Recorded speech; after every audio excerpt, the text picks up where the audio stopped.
Donc moi, je vous le dis, je vous le dis d'avance, en 2017, quand les présidentielles se sont arrêtées, j'ai dit on va aller en France vers un éclatement du Front National. Vous pouvez retrouver cet article.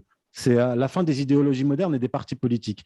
Et où j'ai dit que Zemmour travaillait à l'union des droites, mais une union des droites qui va récolter une partie du FN éclaté et des républicains éclatés avec Wauquiez, qui sera un parti néoconservateur. Et je disais à l'époque qu'il va y avoir peut-être un parti chevènementaux avec peut-être Philippot et Dupont-Aignan à sa tête. C'est ce que je disais à l'époque.